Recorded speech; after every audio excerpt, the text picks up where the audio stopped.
Ассалаумағалейкум қазақ бауырым, сенімен бірге Қазақша Онлайн Бизнес каналы. Сен бұл каналдан интернетте қалай ақша табуға болатынын біле аласың. Сондықтан да міндетті түрде каналға жазыл, және де қоңыраушаны басуды ұмытпа. Егер де менің осыдан алдындағы түсірген видеоларымды көрмеген болсаң, осы видеоның описаниясында болады. Барлық видеоларды қарап шық, өзіңе бір пайдалы информацияларды тауып аласың деген үміттемін. Сонымен схемаға көшеміз. Бұл схема арқылы ақша табу үшін саған міндетті түрде 2000, 5000 болсын. В общем, ақша керек болады. Ақша болмаса, бұл схема арқылы ақша табу мүмкін емес. Ендігі мәселе, ВКонтактеден фейковый аккаунт ашуың керек. Ол аккаунтыңның ашылғанына бір ай уақыт болуы керек. Барынша аккаунтыңды өмірде бар адам сияқты қылып оформление жасайсың. 5-6 фото саласың. Міндетті түрде әйел адамның атынан ашылған болу керек аккаунтың. Орыс әйелдің атынан, орыс адамның атын жазасың. Тұратын жер Россия, қаласы Москва десең болады. Жылы 95 пен 2000-ның арасында жазасың жылын. Семейный положениесін жазасың. Қандай тілдерді білет. В общем, сондай заттардың барлығын жазасың. Жизненная позиция дейді. Сондай заттарын жазасың. Личная информация. Группаларға жазыласың. Әйел адамдар қандай группаларға жазылады, сондай группаларға жазыласың. Сосын әр группадан бір группаға кіресің, мысал үшін. Сол группадан 2 постты өзіңнің стенаңа репост жасап алып кетесің. Себебі страницаң пустой болмау керек. В общем, мынандай қылып стенаңды посттармен толтырасың, бір где-то 20 шақты. Сонымен сенің ВКонтактедегі фейковый аккаунтыңды қалай дайындау керек екенін көрсеттім. Ары қарата жалғастырамыз. Ендігі мәселе, Инстаграмнан аккаунт ашуың керек болады. Инстаграмнан аккаунт ашуың үшін міндетті түрде номер керек. Ол үшін мынандай сайт бар, SMS активайт деген. Бұл сайттың сілтемесі осы видеоның астында болады, яғни описанияда ең бірінші жолда тұрады. SMS активайт деп жазып қоямын. Тіркелесің, тіркелу оңай. Электронды почтаң жазасың, тағы анау мағлұматтарын жазасың, электронды почтаңа SMS келеді. SMS-те ссылка болады, сол ссылкаға басып, SMS активайттегі аккаунтыңды подтверждение жасайсың. Бұл жерде әртүрлі әлеуметтік желілерге арналған номерлер сатылады. Сатып алу үшін пополнение баланс дегенді басасың. Яндекс Теңгемен, Кивимен, в общем, шотың толтырасың. Фрикассамен бассаң да болады. Неше түрлі жолмен атыңды толтырасың, балансыңды. Инстаграм номерлер сатылады. 4 рубльден Киргизияның номерлері, яғни 25 па сондай. Қазіргі курспен есептегенде 25 немесе 30-дан бір номер. Киргизияның номерлер 4 рубль. Қазақстандық болса уже 5 рубльден. Қазақстанда тіпті номерде жоқ. Россияда да болмау керек.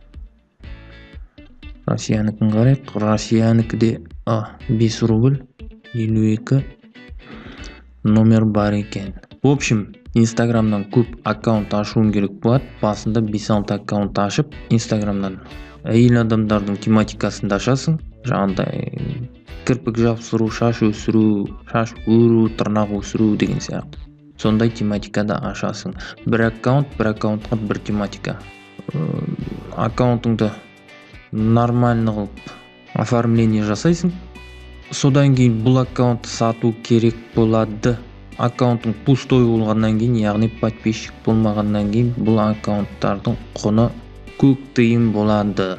Қымбатқа сату үшін міндетті түрде аккаунтты подписчиктермен толтыру керек. Аккаунтыңды подписчикпен қалай толтыруға болады? Ол үшін мынандай сайт бар, накрутка.бай деген сайт бар. Бұл сайттың да сілтемесі осы видеоның астында болады. Накрутка деп жазам екінші жолда. В общем, тіркелесің, бұл жерде де тіркелу оп-оңай. Анау мынау заттарың жазасың, тіркелесің. Содан кейін балансың толтырасың, баланс деп тұр міне жоғары жақта. Киви, Яндекс, фрикассымен толтырсаң болады. Фрикассымен толтыратын болсаң, вебманымен де толтырасың, кез келген электронный кошелекпен толтыруға болады. В общем, фрикассаны басып толтырасың, сумманы жазасың, оплатить. Енді подписчик жинау керек аккаунтқа. Накручивать дегенді басасың, содан кейін бұл жерде 1000 подписчикті 4 рубльден сатып алуға болады. Ең арзан 1000 подписчикті 4 рубльден сатып алуға болады. Яғни 30 теңгеге 1000 подписчик сатып алуға болады. 300 теңгеге 10.000 подписчик жинауға болады. В общем, ол аккаунттың құны уже өзіңе байланысты болады. Мына ссылкасын қоясың мына жерге аккаунтыңның. Қай аккаунтқа подписчик керек, сол аккаунттың ссылкасын қоясың. И қанша керек, қанша адам керек, сонша адамның санын жазасың. Заказать деп басасың. В общем, сондай. Содан кейін ол 10.000 подписчик бар аккаунтыңның құны уже қымбатырақ болады. Өзіңе байланысты. Қандай баға қоясың, өзің білесің. Енді Инстаграмнан ашқан аккаунттарыңды сатуың керек. Оны қалай сатсаң болады? ВКонтактеге кіресің, фейковый страницаңмен. Сосын ВКонтактенің поискына мынандай сөздер жазасың, мынандай группалар шығады. Осы группаларға осындай аккаунт сатамын деп жазасың. Бағасын жазасың аккаунттың, өзің білесің. 500 рубльден сатасың ба, 1000 рубльден сатасың ба? Ол өзіңе байланысты. Арзанырақ сатсаң, аккаунтың жылдам өтіп кетеді. 1000-нан сатсаң, мысалы үшін 1000 рубльден бір аккаунттан 5000 теңге ақша табасың. 3 аккаунт сатсаң, күніне 15000 ақша табасың. В общем, өзіңе байланысты. 500 рубльден сататын болсаң, 3 аккаунт сатсаң, 6000, где-то 10000 ақшадай табасың. Аккаунттарды қалай жылдам сатып жіберуге болады? Ол үшін фейковый страницаңа рекламный пост жазасың. Мысалы үшін осындай аккаунттар бар, мынандай подписчигі бар, бағасы мынандай деген сияқты. Пост жазасың, сол посттың астына отзыв жаздыру керек. Оны қалай жаздыруға болады? SEO Sprint деген сайт бар. SEO Sprint'тің сілтемесі осы видеоның описаниясында. 3-ші жолда SEO Sprint деп жазам, қапталына сілтемесін тастап кететін болам. Сол арқылы тіркел. В общем, сайтқа кіресің, управление рекламы дегенді басасың, пополнить рекламный бюджет басасың, в общем, толтырасың. Содан кейін мына кішкентай сумкеге басасың, разместить задание, категория задания дегенге отзыв проголосовать деген таңдап аласың. Содан кейін рекламный постыңның сілтемесін қоясың, адамдарға отзыв жаздырасың ақшаға. В общем, 10 рубльге нормально отзыв жаздырып алуға болады. Орысша жазады адамдар, не үшін отзыв жаздырасың? Себебі сен жаңағындай ВКонтактедегі группаларға мысалы үшін жарнамалайсың, осындай Инстаграм аккаунттар сатам деп. И адамдар, көрген адамдар сенің ВКонтактедегі страницаңа кіріп қарайды. И рекламный постыңды көреді да, астындағы комментарияларды көреді, отзывтарды көреді. Яғни олар саған сенуге болады екен деп ойлайды. В общем, отзыв аккаунттарды жылдам сатып жіберуге көмектеседі. Бір сөзбен айтқанда, отзыв болса, аккаунттарың жылдам сатылады.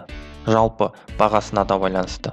Сонымен мен осы жерден осы видеоны аяқтаймын. Егер де видео ұнаған болса, лайк бас, комментарий жаз, достарыңмен әлеуметтік желілерде бөліс. Келесіде кездескенше.